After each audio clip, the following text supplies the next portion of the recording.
Our country's first New Deal community, home to one of two of our state's virgin forests, and a festival that celebrates buckwheat cakes. I'm Wayne Worth, and you're watching On the Road in West Virginia, our 55 counties, Preston County.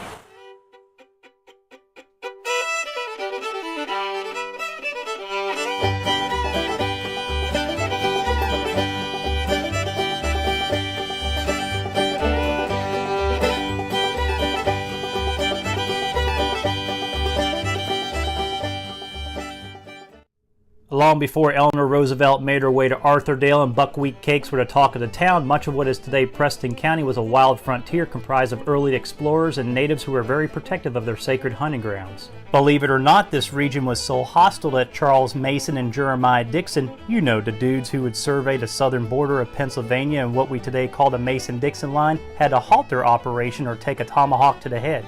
Early settlement would filter into the region, though, with Thomas Eckerland and a couple of his brothers making their way to Dunkard Bottom in 1754, and then with James Clark and John Judy setting up shop near the Brewston area in 1769. More settlers would follow suit, and by 1818 the county would become official, and the town of Kingwood, which by the way was named for its unusually tall trees, became the county's seat of government. Now, early 19th century wagon roads such as the Northwestern Turnpike would bring even more people to the region. However, the big game changer was the coming of the B&O Railroad. The completion of the railroad in Preston County during the 1850s was significant. Communities like Rollsburg and Terra Alta, which was originally named Portland, got their start immediately. Even Newburgh became a thriving railroad town with machine shops for locomotives. By 1852, the Kingwood Tunnel was built near what is current-day Tunnelton, and at the time was considered the world's longest tunnel, measuring nearly 4,100 feet in length. Believe it or not, the community of Tunnelton got its name in honor of this man-made wonder. Throughout the 1800s, the B&O played a major role in getting timber and farmers' crops to larger markets. However, it would also become a major target for the Confederacy during the American Civil War, as both Preston County and their delegates to the Secession Convention in Richmond would side with the Union. As a result, the notorious Jones and Bowdoin raid came to town as General William Grumble Jones and his Confederate forces first entered Aurora and successfully seized goods from local stores. Jones's men then made their way to Rollsburg, where they were to destroy the railroad bridges in town, which to the Union cause was a vital link to the Army in the Potomac region and the volunteer regiments from the Midwest. Jones was unsuccessful in his attempt to destroy the bridges, as townspeople and Union forces held their position. As a result, Jones decided to move on further west, where his forces were successful in destroying track and an engine house in Newburgh before moving on to Morgantown. In the end, the damage to the B&O in Preston County was marginal, as the Union was able to sustain control of the railroad. Now, just prior to the Civil War making its way to Preston County, a great frost also made its way here, destroying the region's wheat crop. As a result, many farmers decided to replant what they lost with a hardier and more stable crop called buckwheat. Let's just say that the crop was so successful and buckwheat cakes became so popular that in 1938 an annual buckwheat festival was started.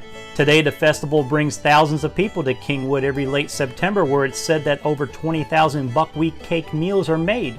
Now, Preston County during the late 19th and early 20th centuries would see much of the same, as the B&O Railroad would continue to bring growth and economic prosperity to the region. Big railroad towns like Newburgh, Tunnelton, and Rollsburg would become big coal-producing towns. The boom in timber also spawned a thriving lumber industry in Terra Alta, and with the town's high elevation and colder climate, in 1911 it became the site of the Hopemont Sanitarium, which was West Virginia's first tuberculosis sanitarium. In the western end of the county, coal was king in Masontown, and coke production was huge in the community of Bretts, as the Elkins Coal and Coke Company was said to have over 400 beehive coke ovens. It's even been said that Bretts had the last known operational beehive coke ovens in the country, as they stayed in operation until the 1980s. Heck, even Reedsville once had a plant that made electric vacuum cleaners. However, the Great Depression during the 1930s would hit our country in a big way, and as a result, a new community, or should I say a New Deal community, would give birth in Preston County. In reaction to the Great Depression, President Franklin Roosevelt and the federal government, through the National Industrial Recovery Act, would purchase a 1,200-acre farm, and with the help of his wife Eleanor Roosevelt, developed a plan that would relocate deeply impoverished families affected by the Depression to a planned community. This planned community would become known as Arthurdale. Between 1934 and 1937, these relocated families known as homesteaders would build over 160 homes in which they inhabited and would be required to pay rent for.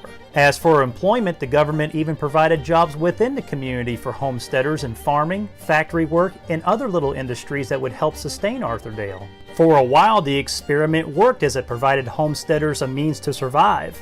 However, Arthurdale's isolation made for weak consumer demand of what the town produced, and with the advent of World War II, the nation's economy would fully rebound, leaving the federal government no choice but to sell the homes to the homesteaders.